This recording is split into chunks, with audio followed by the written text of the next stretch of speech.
आप सभी लोगों का मेरे YouTube चैनल पर बहुत बहुत स्वागत है।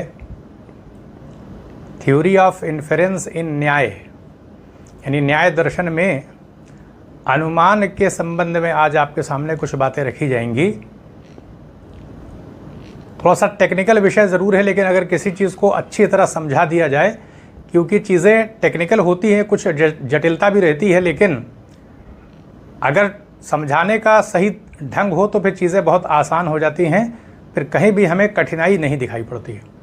तो प्रयास किया जाएगा कि सरल से सरल शब्दों में न्याय दर्शन में अनुमान के संबंध में जो भी स्थिति देखने को मिलती है उसे आपके समक्ष स्पष्ट किया जाए। अनुमान का मतलब क्या है? जहाँ पर अनु लगा हुआ है, अनु का मतलब होता है पश्चात, बाद में हमको कोई चीज़ उपलब्ध हो रही है। और मान का मतलब यहाँ पर ज्ञान से है, यानी अनुमान यानी बाद में हमको ज्ञान की प्राप्ति हो रही है। कोई ना कोई आधार होता है, उस पर हम अनुमान करते हैं। पर्वत पर धुआं देखते हैं, धुआं निकलता रहता है पर्वत पर, तो हम ये समझते हैं कि वहाँ पर पर्वत पर आग है, क्योंकि बिना आग के तो धुआं होगा नहीं। ऐसे आग रहती है तभी धुआं रहता है। तो इस आधार पर हमने धुएं के आधार पर यह अनुमान लगाया कि पर्वत पर आग लगी हुई है। तो ये अनुमान से तो हमको ज्ञान मिला है। सीधे तो हम आग को देख नहीं पा रहे हैं, तो हम आग को सीधे देख नहीं पा रहे हैं, लेकिन फिर भी हमने आग का ज्ञान प्राप्त कर लिया। लेकिन किसके आधार पर? धुएं के आधार पर। तो बाद ही में तो ज्ञान प्राप्त हुआ हमको कि पर्वत पर आग है या आग लगी हुई है। तो धुआं पहले हो जाएगा और बाद में जो ज्ञान प्राप्त हो रहा है उसी को हम अनुमान कहेंगे, यानी अग्नि का ज्ञान हमको हो गया। अब जब हम अनुमान करते हैं तो 5 प्रकार की स्थिति दिखाई पड़ती है। 5 प्रकार के घटक तत्व रहते हैं अनुमान करने के लिए। अभी कितने प्रकार का अनुमान है उसे भी आपके सामने सरल से सरल शब्दों में रखा जाएगा। तो सबसे पहले हम देखें, एक प्रतिज्ञा वाक्य होता है। 5 प्रकार के 5 उंगलियां हैं हमारी, तो 5 हम मान लें। एक हाथ में 5 उंगली होती है, तो हम मान लेते हैं कि 5 घटक तत्व हैं। पहला वाला घटक तत्व है प्रतिज्ञा। प्रतिज्ञा जब हम करते हैं, एक दृढ़ संकल्प रहता है हमारा। तो 2 प्रकार का अनुमान होता है। एक स्वार्थानुमान होता है, जो अपने लिए हम अनुमान करते हैं। जहाँ जहाँ धुआं होता है वहाँ वहाँ आग होती है। पर्वत पर धुआं है तो पर्वत पर आग है। ये इस प्रकार का स्वार्थानुमान है। हमने अपने लिए एक हमारा अनुभव है कि जहाँ जहाँ भी धुआं होगा वहाँ वहाँ आग होगी। पर्वत पर धुआं है, पर्वत पर आग है। तो दूसरे प्रकार अनुमान है परार्थानुमान। पर माने दूसरा होता है, किसी दूसरे को हम समझा रहे हैं, दूसरे के सामने किसी ज्ञान को अनुमान के माध्यम से सिद्ध कर रहे हैं। क्योंकि सीधे तो हम जान नहीं रहे हैं, हम तो अनुमान कर रहे हैं, तो किसी चीज़ के आधार पर करेंगे। तो परार्था अनुमान का मतलब है कि दूसरे को हम समझा रहे हैं तो एक ढंग के तहत समझाएंगे, वाक्यों के अंतर्गत समझाएंगे। तो पहला वाला वाक्य आ जाएगा प्रतिज्ञा, क्योंकि हम दूसरे को बता रहे हैं। क्या बता रहे हैं? पर्वत पर अग्नि है या पर्वत पर आग है। सामने वाले को हम समझा रहे हैं, तो हम टेक्निकल अप्रोच लेते हुए, एक तर्क देते हुए समझाने का प्रयास कर रहे हैं सामने वाले को, ताकि सामने वाले को इस बात का यकीन हो जाए कि हाँ, जो बात बताई जा रही है उसमें सच्चाई है। अभी पर्वत पर जाना उचित नहीं है, वहाँ पर आग लगी है। तो इससे जान बच सकती है। बहुत सारे लोग मान लीजिए पर्वत पर जा रहे हैं और बता दिया जाए कि वहाँ पर्वत पर धुआं देखा, मत जाइए, वहाँ आग होगी। इस आधार पर प्रतिज्ञा के अंतर्गत पर्वत पर आग है, इसको पहले ही सामने वाले इंसान के सामने रख दिया जाता है। अब इसी को निष्कर्ष में लाया जाएगा, लेकिन ऐसे नहीं लाया जाएगा, बल्कि सिद्ध करके फिर हम यहाँ निष्कर्ष पे लेके आएंगे। निगमन जब करेंगे तब हम कहेंगे पर्वत पर आग है, तो एक प्रक्रिया के तहत करेंगे। अभी तो हमने प्रतिज्ञा सामने वाले इंसान के समक्ष एक बात रखी है कि पर्वत पर आग है, और फिर क्या बता रहे हैं? हम एक कारण दे रहे हैं। मानी सी बात है कि हमने प्रतिज्ञा कर लिया पर्वत पर आग है, तो कारण बताना पड़ेगा।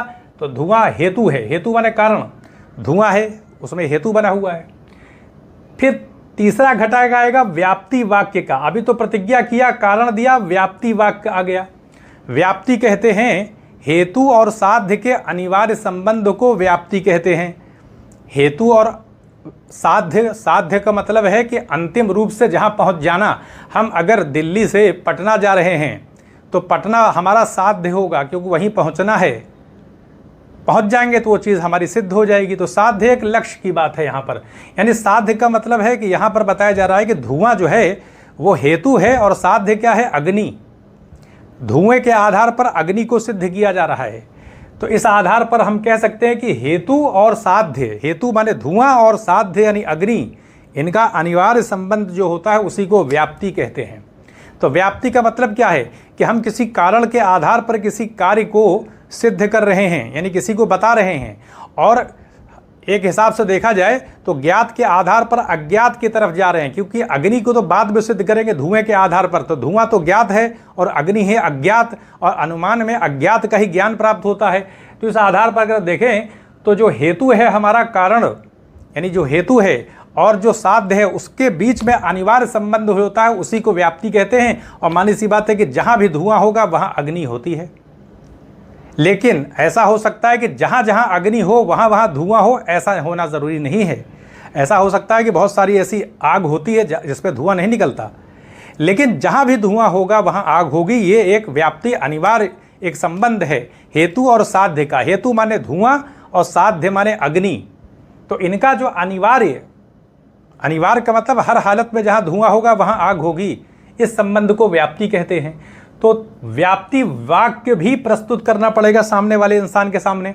हमने प्रतिज्ञा तो सामने वाले इंसान के सामने किया कि पर्वत पर अग्नि है, आग है, और कारण भी दे दिया धुएं का, और फिर व्याप्ति वाक्य भी देंगे, एक सेंटेंस भी देंगे। जहाँ जहाँ धुआं होता है वहाँ वहाँ आग होती है। जैसे रसोई घर में, रसोई घर यानी किचन के अंदर हम बनाते हैं, पहले लकड़ी से खाना बनता था, आज तो गैस का इस्तेमाल हो रहा है। तो उदाहरण सहित हमको देना पड़ेगा, इसी को व्याप्ति वाक्य कहते हैं। जहाँ जहाँ धुआं होता है वहाँ वहाँ अग्नि होती है, जैसे रसोई घर में। जैसे रसोई घर में तो एक उदाहरण तो दिया हमने, तो इसलिए व्याप्ति वाक्य के अंतर्गत हमें एक वाक्य भी प्रस्तुत करना पड़ता है, फिर उदाहरण भी देना पड़ता है। अब हम निगमन, एक उपनय भी देना पड़ेगा, चौथा वाला घटक भी है कि हमें बताना पड़ेगा कि जब हम व्याप्ति वाक्य बता देंगे तब उपनय के अंतर्गत हेतु और साध्य को अपने पक्ष में दिखलाना। हेतु माने धुआं और साध्य माने अग्नि को अपने पक्ष में दिखलाना, इसी को कहते हैं उपनय। और उपनय का मतलब क्या है? पर्वत पर धुआं है। तो यहां पर क्या देखिए कि अपने पक्ष में, पक्ष तो पर्वत है, यानी हम कहां पर दिखाने का प्रयास कर रहे हैं आग को? पहाड़ पर दिखा रहे हैं तो वो पक्ष हो जाता है, क्योंकि उसी पक्ष में तो हमको सिद्ध करना है। और किसके आधार पर सिद्ध करना है? धुएं के आधार पर।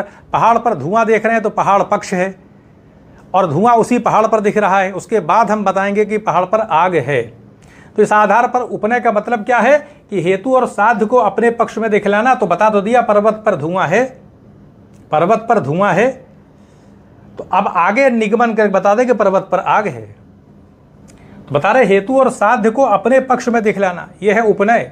तो हमने निगमन कर दिया कि पर्वत पर आग है, तो जो प्रतिज्ञा किया था उसी को हमने पर्वत पर आग है यहाँ पर सिद्ध कर दिया। तो तीन चीजें हैं, पक्ष है, साध्य है और हेतु है। पक्ष माने पर्वत, साध्य माने अग्नि, हेतु माने धुआं। तो इस आधार पर अनुमान के अंतर्गत हम परार्थानुमान जब करते हैं दूसरे को समझाने के लिए, तो यह प्रक्रिया को हमको अपनाना पड़ता है। अब हम आ रहे हैं, थोड़ा आगे चलते हैं। तो हमने स्वार्थानुमान और परार्थानुमान देख लिया। स्वार्थानुमान में 3 प्रकार के वाक्य रहते हैं, परार्थानुमान में 5 प्रकार के वाक्य होते हैं, 5 घटक होते हैं, तो 5 प्रकार का उदाहरण रहता है।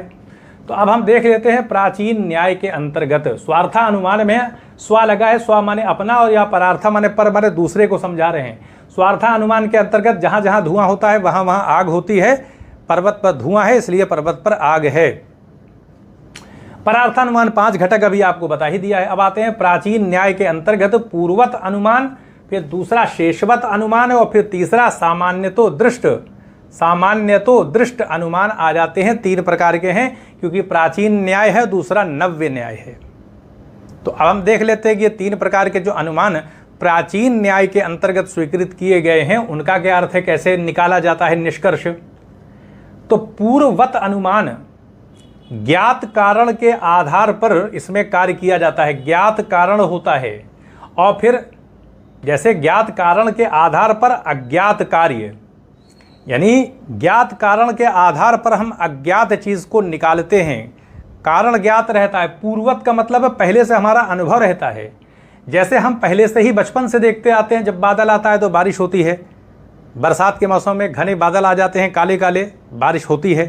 तो ये पूर्ववत यानी पहले से हमारा अनुभव रहता है। तो पूर्ववत अनुमान ज्ञात कारण के आधार पर अज्ञात कार्य को हम निकालते हैं। तो ज्ञात कारण कौन सा है? बादल है, और अज्ञातकार बादल को देख करके बता देते हैं कि वर्षा होगी, तो एक अनुमान है कि बादल को देखने के बाद बता दें कि बारिश होगी, एक अनुमान ही तो है।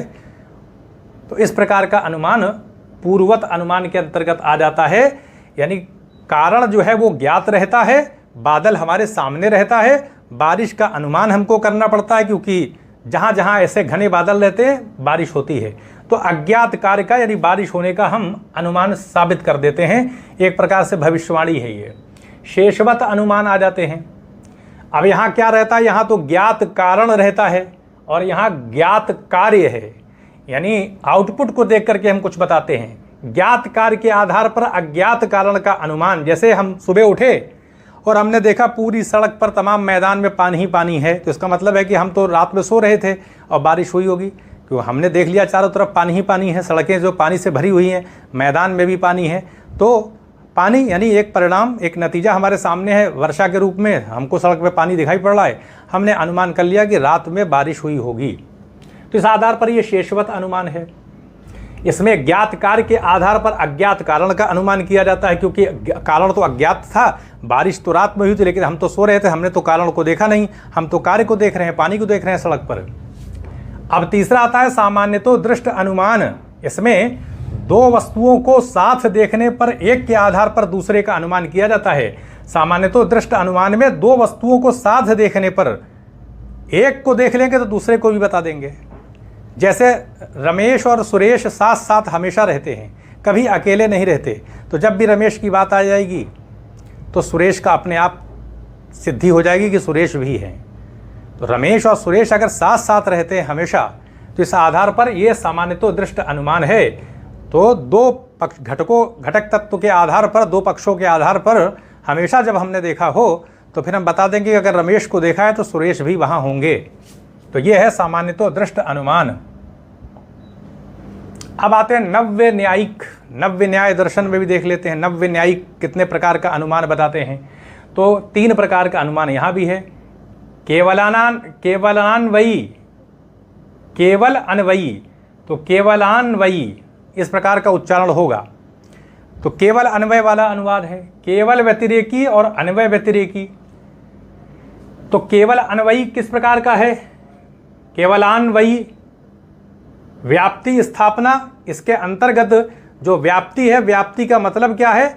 व्याप्ति का मतलब है हेतु और साध्य के मध्य अनिवार्य संबंध को व्याप्ति कहते हैं। धुएं और अग्नि के मध्य जो संबंध है उसी को व्याप्ति कहते हैं। तो हम व्याप्ति को ही ले लेते हैं, केवलान्वयी में व्याप्ति को ले लेते हैं। तो व्याप्ति का मतलब है हेतु और साध्य के मध्य अनिवार्य संबंध। तो यहाँ पर क्या बन रहा है? यहाँ भावात्मक उदाहरण दिया जाएगा। भावात्मक उदाहरण के अंतर्गत हम देखें, सकारात्मक पॉजिटिव के आधार पर नतीजा निकाला जाएगा। सभी जानने वाले पदार्थ नामधारी हैं, ये एक पॉजिटिव सेंटेंस है। ये सभी जानने वाला जितने पदार्थ हैं नामधारी, उनका नाम होता है। घट एक जानने वाला पदार्थ है, घट माने घड़ा, एक जानने वाला पदार्थ है, इसलिए घट नामधारी है। क्यों? घट भी तो जानने वाला पदार्थ, इसलिए घट नामधारी हो जाएगा। तो इस प्रकार का अनुमान इसमें आ जाता है। केवल व्यतिरेकी अनुमान, व्याप्ति स्थापना जो इसमें की जाती है, हेतु और साध्य के मध्य जो संबंध होता है अनिवार्य, वो निषेधात्मक उदाहरण के तहत स्थापित किया जाता है। यानी निषेधात्मक रहती है, निगेटिविटी उसके आधार पर इस्टेब्लिश किया जाता है निष्कर्ष को। सभी आत्मा रहित वस्तुएं, अब आत्मा रहित का मतलब है कि आत्मा ही तो चेतना प्रदान करती है। शरीर से आत्मा निकल जाए तो वही शरीर जड़ हो जाता है। तो बताया जा रहा है जो आत्मा रहित वस्तुएं हैं, मानी सी बात है वो चेतना रहित भी तो होंगी। जब आत्मा ही नहीं तो चेतना कहाँ से रहेगी? तो सभी आत्मा रहित वस्तुएं चेतना रहित हैं। सभी जीव चेतन हैं, तो मानी सी बात है कि सभी जीव क्या हो जाएंगे? सभी जीवों में आत्मा है, सभी जीव आत्मा युक्त हैं, ये अपने आप निष्कर्ष आ जाएगा। जब हम पहले ही बता रहे हैं कि सभी आत्मा रहित वस्तुएं, आत्मा से खाली जितनी वस्तुएं हैं सब चेतना रहित हैं, और सभी जीव चेतन हैं, तो सभी जीव आत्मा से युक्त हैं, ये बात तो अपने आप स्थापित हो जाएगी। तो इस प्रकार का अनुमान केवल व्यतिरेकी अनुमान आता है। इसमें जो उदाहरण दिया जाता है वो निषेधात्मक पक्ष के आधार पर रहता है। अब अंतिम वाला आ रहे हैं अन्वय व्यतिरेकी। मानी बात है इसमें पॉजिटिव और निगेटिव दोनों उदाहरणों के आधार पर अनुमान को सिद्ध किया जाएगा। तो व्याप्ति क्या होगी, स्थापना इसमें अन्वय के आधार पर भी व्यतिरेक के आधार पर भी, पॉजिटिव नेगेटिव दोनों पक्षों का उदाहरण दिया जाएगा। सभी धूमवान वस्तुएं अग्नियुक्त हैं। मानी की बात है कि जहां धुआं होगा तो जितनी भी धूमवान वस्तुएं होंगी तो वहां तो आग तो होगी, क्योंकि आग के आधार पर धुआं निकलता है। तो ये बात सही है कि सभी धूमवान वस्तुएं अग्नियुक्त हैं, तो एकदम सही है। पहाड़ धूमवान है तो मानी सी बात है कि पहाड़ में अग्नि है, ये बात तो अपने आप स्टेब्लिश हो जाएगी। तो इस प्रकार से हो गया। अब देखें यहाँ पर तो पॉजिटिव वाला हमने देख लिया था, अब नेगेटिव वाला आ जाएगा। सभी अग्नि रहित, अब देखिए यहाँ पर नेगेटिविटी आ रही है। सभी अग्नि रहित पदार्थ धूमहीन है। जितने भी अग्नि से खाली हैं तो मानी बात है कि आग नहीं होगी तो धुआं भी नहीं होगा। तो अग्नि रहित आग से खाली पदार्थ धूमहीन हैं, वहाँ धुआं नहीं, ये बात सही है। पहाड़ धूमयुक्त है, पहाड़ पर धुआं है तो मानी सी बात है पहाड़ पर भी आग हुई तो पहाड़ अग्नियुक्त है। इस आधार पर अन्वय व्यतिरेकी के आधार पर इसको सिद्ध किया जाता है। तो ये आपके सामने एक टेक्निकल विषय था, थोड़ा सा अनुमान के बारे में, तो इसे आपके समक्ष रखने का एक प्रयास किया गया था। तो यहीं पर अनुमति दें, चैनल को सब्सक्राइब भी करें, शेयर भी करें। आप सभी लोगों का बहुत बहुत धन्यवाद।